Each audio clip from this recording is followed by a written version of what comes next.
Welcome to Focus. I'm Deborah Palmer. What you just saw were a group of women fit for battle in the Israeli army at the same level as men. What you don't know is that that's a myth, according to our guest, Shuli Eshel, who's the only filmmaker, only feminist filmmaker in Israel right now. And to prove her point, she just wrote, produced, and directed a film called To Be a Woman Soldier. Now, why did you make this film? Thank you for coming to the show. It's a pleasure.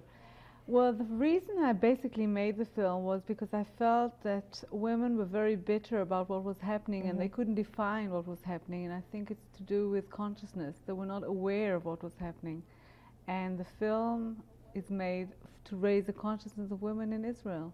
Oh, why is it so low right now? Well, that's history. Let's go back a bit, you know, because I think that before 1948, before the State of Israel was established, a myth was created that women took equal part in defending and building the country. And in fact, women in Israel and outside of Israel, and everybody outside of Israel, still believes in that myth.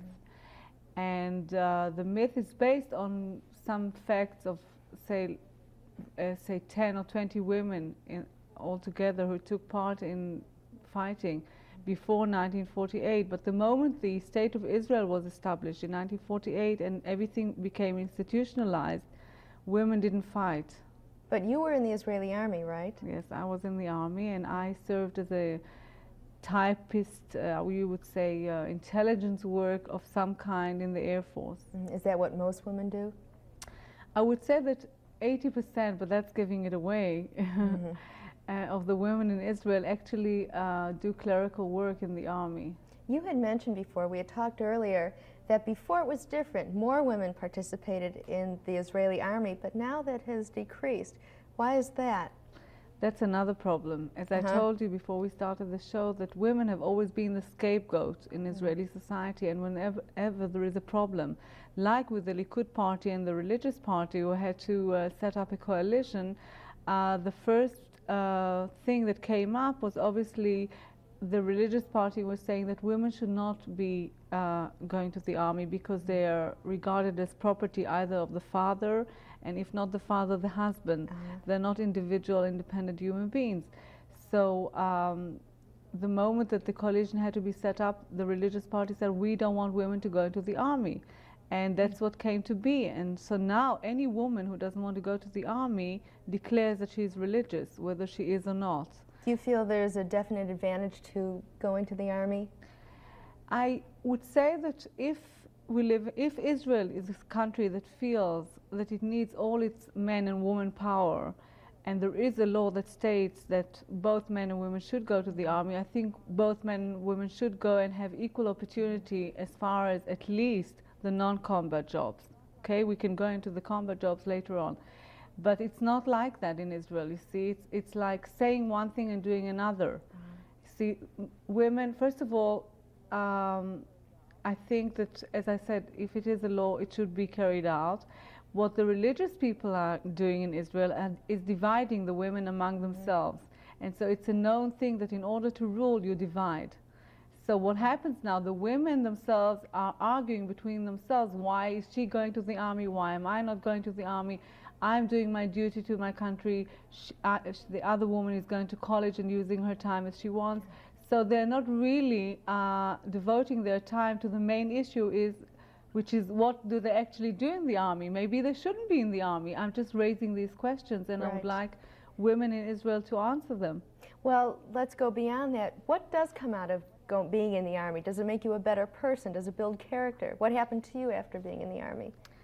Well, first of all, I think it's a matter, as I said, of ideology. If it's a country that feels that it's under threat and there is a lack of manpower and woman power, people power, and everybody has to go, I think it's something to do with education. People are brought up in Israel from the moment that they're born that they're going to defend the country, that they're going to contribute, and it's part of your identity, of your roots. And I think it's good in that sense because in a way, as I said in the end of my film, that's the positive side of the army, that it's like a melting pot. I think there are different origins, different backgrounds. There is the clash of two cultures in Israel, the Western culture and the Eastern culture, and it's a very good place for people to get to know each other and mingle and mix. So in that sense, I think it's very, very good. In the negative sense is the fact that women are actually used as cheap labor, and they're not contributing as much as they could, even on the non-combat level. So do you feel they just don't change as much when they do leave the army? I feel that it's even worse than that. I think that it gives a very low self-image of them. They get a very low self-image of themselves. Where the man you see in my film, you see in the army, it's very clear-cut, the stereotype role. The man is the hero, the protector. He feels that it's a challenge. To go to the army is a challenge for him. It doesn't matter whether he likes it or not. He feels that he's doing something important. He's defending the country. He will determine whether it will be war or peace or whether you will live or die. Okay? And the women feel second-class citizens. They feel that they are there to raise the morale of the soldiers, to serve coffee. And it's very degrading because after you finish high school and you have very, you know, it's an early age. You're 18 and you're full of ambition and it's the first time you're leaving home and you think you want to really do. And what do? You serve coffee and look up to... As a matter of fact, you have a terrific way of illustrating that in your first... We have a film clip from To Be a Woman Soldier, and it illustrates just that point. I believe we're about to see it right now. Great.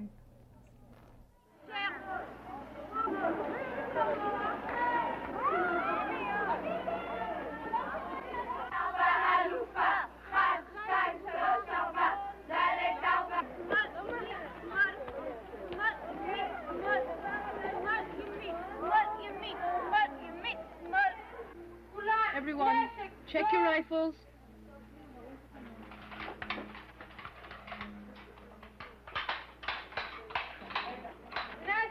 Load up. 10 shots on target.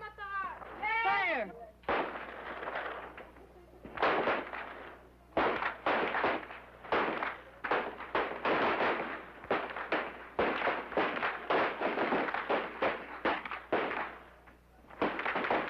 Run with your helmets and check results. Go on.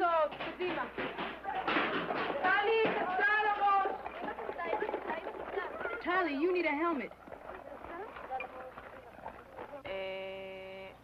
Can I use a gun today? I think I can load it, but I wouldn't know what to do with it. I haven't used a gun since basic training, and I'm soon finishing my Army service.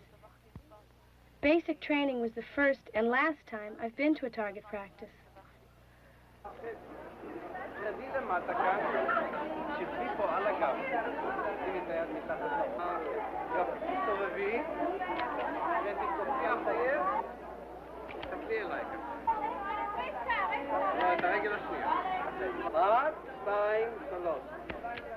These photographs remain the only souvenirs women have from their Army service. You see, this is exactly the myth I was talking about. And when I was doing the research for the film, I was looking why do women who live in Israel are still under the spell of the myth that exists with, you know, women go thousands every year and they tell their friends what is happening, and yet every time they're disappointed. And I was looking around, and I said, that's it. You remember, I looked at my album and I said, I remember these photos with the gun, you know, and I thought, that's the only souvenir I have from my army. Propaganda, when Yes. you think of it. So this is exactly what has been done throughout the years. Whenever people were speaking about women in the Israeli army, they saw women with a gun on shoulder or women shooting, and women don't take part in combat. So It's only a during myth. basic training? It's basic training. You use a gun, as you saw in that clip, once only, and that's ridiculous in a way. It's making fun of us, I feel, because if you're not going to use it, then why do it all together? Sure. Now, do other people speak up? I mean, you wrote this film, you wrote, you produced, you directed it. As you were going out there shooting, were they very open about their feelings? No, that's a problem. First of all, I don't know if the audience are aware that in Israel, anything that is done in the army has to pass censorship. So I really had a very, very difficult time because they're very, very sensitive about criticism of any kind. I think that the film is balanced, and that's why it's passed the censorship, thank God. But still, they were very touchy, and they always want to portray that image of the woman soldier with the gun on shoulder, and they don't really want to deal with reality. And I feel that the only way you can really start changing anything in society is, first of all, to see what the problem is. Have any people from the military actually approached you and said, yeah, you did bring some things up, and I think we may start changing? Or would they never say that? I would say that the deputy of the head of the Women's Corps phoned me up a few days after the film was shown on Israeli television and said, well, I'm very, very disturbed, she said, because you've raised many problems and now we will have to start solving them. And I thought, that's exactly what I wanted. Good. You know, so, Good. but she was disturbed because there are many, see, Israel is a very chauvinistic society, and it's very, very difficult because, as I said, you have the religious people who are holding women down on the one side, and then you have the army, which is the whole reality of Israel being a small country and attacked by neighbors and so forth, by enemies. So women are trapped to a certain extent in Israel. Well, what are they expected to be in Israel, besides serving their duty in the army? Well, first of all, the whole notion of family and the nucleus family and the role of the woman as a mother and as a wife is very, very strong in Israel. And that's why, you know, the religious people are saying women shouldn't be out in the army. Okay, now you are so fervently involved in this movement. What interests you in feminism? How did you become so interested? You're the only feminist filmmaker. Why is there only one? I think, well, I know there are other women filmmakers in Israel. I don't think that they are feminists because I think that it's a threat because, well, there is a feminist movement in Israel, but it's a very small one. So to have, for the moment, one filmmaker is something. And maybe in 10 years' time you'll have 5 or 10. And I really hope we will have more because I think that the only way we can change things is not having that token woman that we were speaking about. As a matter of fact, excuse me, on our floor today, we have all women working cameras and as floor managers. That's great. Now, how did you respond to that? I think it's historic. Really, it's an historic moment. Would you ever see that in Israel? Well, as I was saying, in Israel, there is only one camera woman that I know of in Israeli television, and she only came in recently. And I know that she had a very hard and tough struggle to get in. So it just shows you that although in the US you have problems with women and women are struggling for the ERA and there are lots of problems that haven't been solved yet, you see a crew of women here, and that's really great. If they didn't have their hands gripped on the cameras, I'm sure they'd start standing up and cheering right now. I'll continue with the women's movement. Yes, well, this is part of the whole issue. How many camera women are there? One in the whole of Israel. This is exactly, yesterday I was speaking to a pilot and who served in the army in Israel, and I asked him how many women pilots are there in Israel. I know there aren't any, but I wanted to see his reaction, and he said, oh, I don't have time for games. This is the attitude, this is the sort of prevailing attitude. You know, women are there to cheer men up, to serve them, to mother them. As a matter of fact, should we look at that clipping, the second clipping of your film, to show the reality of what they do in the Israeli army? Okay, we'll take a look at the second clipping from To Be a Woman Soldier. Okay, we'll look at that now. I tell you, I'm not willing to take a Stony course.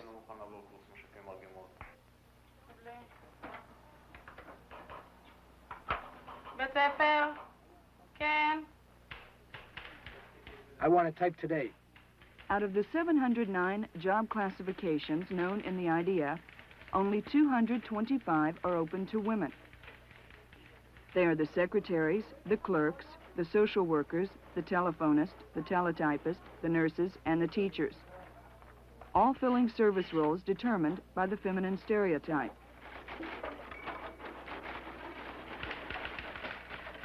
The U.S. Army does not have compulsory service for men and definitely not for women. Yet out of 630 job classifications, 571 are open to women. Women can serve as pilots, astronauts, engineers. Now we saw what the majority of women do in the Army. However, in the film I do show that new options have opened up for women. Although it's a very small percentage, but it shows that women are capable also to be mechanical engineers and airplane technicians and tower control operators. So there is a wider range, but in a very, very small number. Do you feel they are fit to engage in combat the same way men are? Well, I don't think that women today can engage in combat because we haven't been educated to. I mean, women, in order to... If educated, do you think they're physically able? I'm a pacifist. So if you talk to me about armies and the horror of armies and wars and it's terrible, I think, you know, and I think it's a man's creation, not a woman's creation. But we're talking about a certain reality, so I'm saying if we are talking about, because I cannot say that Israel can't have an army, all the rest of the world will have an army. So if the whole world, I mean, we live in that kind of tension and war escalation and armament and so forth. So I'm saying it depends on the reality that we live in. If we live in a reality where there are armies and women have to take part, they should be trained to take part like men. Sure. Or they should be on top at the decision level making, and they should decide whether women should or shouldn't take, or whether the army should be run in this way and another way. How would you feel about training men to do the typing, to serving coffee? Yeah, I don't see any reason why Are they trained? shouldn't. No, as I said, it's like the one of the girls in my film says at the end that she hasn't seen any men serving as clerks, or maybe only those who have a very low profile, which means you have to be stupid in order to become a clerk or serve coffee, and that's very degrading in that sense. I'm not saying that to be a clerk or serving coffee is something bad, but I don't think that only women should do it. Now, what else have you fought for? This film symbolizes the feminist movement and becoming something better than you are, or something that you can be. What else has the women's movement fought for? You were a founding member, I believe. Yes. Well, in 1977, there was a women's party in Israel that ran to the Knesset. Unfortunately, we didn't get enough votes to actually get a member of Knesset woman into the Knesset in 77. But the things that we were fighting for mainly at that time were four main issues. One was the rights of a housewife to have social benefits and be recognized as a working woman, which is it's very revolutionary. How did the male counterparts react to that? Well, you know, they take it for granted. The women themselves take it for granted. In my short film I was showing women working really, really hard, and I asked them, do you work? And the women said, no, I don't work, I'm a housewife. So, I mean, this is how society views women's work, because it's non-profitable, because it's not measured by money, it's not worth, and it's taken for granted. So we were trying to actually look into that sector. Also, maybe encouraging men to be house husbands. I think, you know, it should be open to both male and female. The men you know in Israel, can you picture them as house husbands? Well, I don't know. How would they take to the idea of... I think that they are very, as I said, chauvinistic in their outlook, but I think that there are progressive men in Israel, and I hope there will be more in the future. That's what I can say.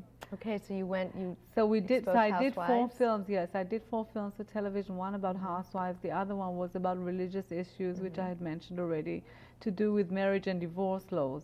I mean, women are really being discriminated against, and they're having a very hard time. I mean, if anything is going to really hold Israel from developing as a modern country. It's the extreme religious people in Israel. They cannot impose their will on 80% of the population that is not religious. They're traditional in Israel, but they're not religious. For me, sitting here, it seems so backwards. It almost seems hard to believe that Israel is modern, but that they could be still attending to these beliefs. Well, this is what happens. You see, when you talk about religious laws and you want a divorce, the woman, the man throws the divorce to the woman, and she has to.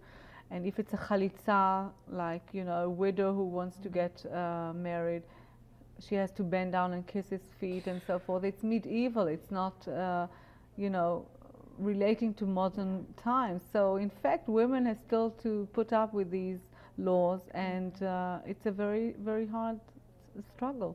So you went from housewives, marriage, and divorce. Was it education? Yes, education was the third one, or maybe the first, you can say, because if we don't change education, we won't change anything. Yes, I was showing how kids were brought up from the moment, like girls were taught to play with dolls and guys to do with engineering and building, and this is the way children are brought up. And then obviously the pilot that we were speaking about would say that to be a pilot is only a man's job, and a woman would say, I can't do it because it's too mechanical. So there is always that thing that we have to really, really stress when we talk about the roles of men and women. If you, excuse me, if you had kids right now, how would you train them? Would you throw trucks at your daughter, dolls at your son? I would encourage them to do whatever they want. I wouldn't stop them to, for example, help me cook or clean the house, which usually mothers don't ask their sons to do. I mean, these things are changing, and I think the same as women are not asked to maybe build something or gardening or whatever. I don't know, you know, you can take 100 examples, and I would just encourage them to really fulfill their needs and their potential as human beings, and I wouldn't let them fall into the trap of the stereotype. It seems so logical. Why do you think they're holding back? Because of tradition and religion and education, and obviously because it's a threat for men. You see, they think that they will not be manly, that they will not be masculine if they cook, for example, or if they tend to a baby, or if they show emotions. And as I said, men would also benefit if they wouldn't be so macho. They finally eat meals they wanted to eat instead of complaining about them. How close does the United States come to being the ideal society? Well, as I said yesterday, actually, yes, I just mentioned that. On the one hand, I think that Israel, the women especially, and men, and the whole society is very much at the beginning of being conscious and aware of what is happening, and that we are in industrial society with technology and education and so forth. And I think people are beginning to be aware of what is happening, and especially women are crying out for change. Yet on the other hand, I feel, and here it's like the women were in the early 60s in the US. So in that sense, women are more backward in Israel. On the other hand, you have a very, very fantastic sense of the beginning. It's a small country, it's a young country.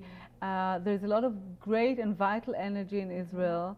And they're great people, and there's a lot to be done, you know, and it's not like here you feel everything has been done already, and it's you know, it's going down, it's corrupted, it's going down. In Israel is that freshness. Well, what about RERA movement? They're still fighting to have their voice heard. Is that what you wanted your women's movement to be like?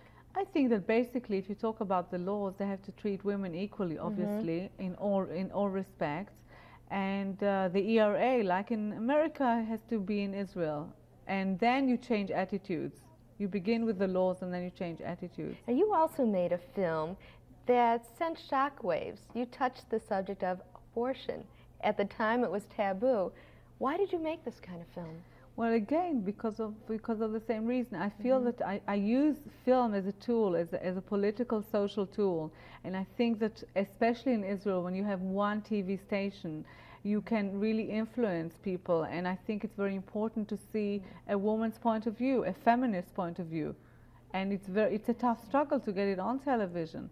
because, as I said, the dominant ideology doesn't agree with that. Now, at the time, it was illegal to have an abortion. What happened during that time of the film? Well, when the film was shown, the next morning some members of the Knesset called television and said, we're not going to vote before some of the other members who haven't seen the film will see the film, because it was a very, very powerful film, and they felt that it gave a very true picture of what was happening and the struggle. And after that it became legal. Not the best law passed, not the liberal one, not the feminist liberal one, the Labour government one, which was that a woman can have an abortion if she goes in front of a committee and she passes certain criteria. I mean, it still seems primitive. Of course. But do you think your film had a lot to do with that? I think that everybody was happy that the law was passed, because it was like better than nothing kind of thing. And I think the films had an influence at the time. Now, don't you think someone like Golda Meir would have had an influence on women? Here's a woman filling a great office.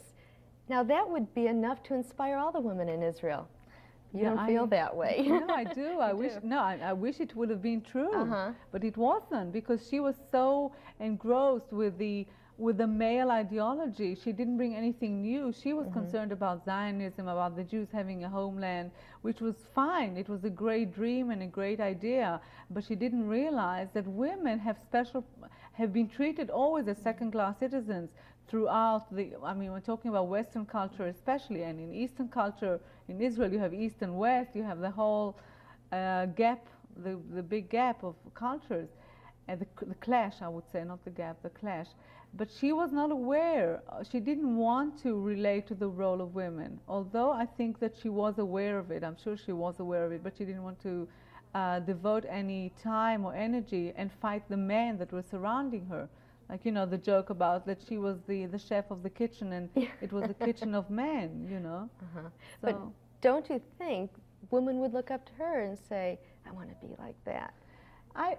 You see, again, I think she's a token woman, and I think you can take Indira Gandhi as an example of a woman prime minister who is not a feminist either, as far as I know. And I mean, I don't know to what extent she fights for women's rights in India. And I think it's to do with to be at the right time at the right place. And it's not enough to be on the top. You have to have a new way of looking at things, a feminist way of looking at things. You feel your way is new. Well, how soon do you think we'll start seeing these changes you'd like to see? Where, in Israel or in the Western world? In Israel first. Well, as I said, in Israel it's a process, it's the beginning, and I hope it will really escalate and more women will be aware, and men, and just the relationship between men and women will be better. Okay, with just a little time left, you went through a lot to get this film produced.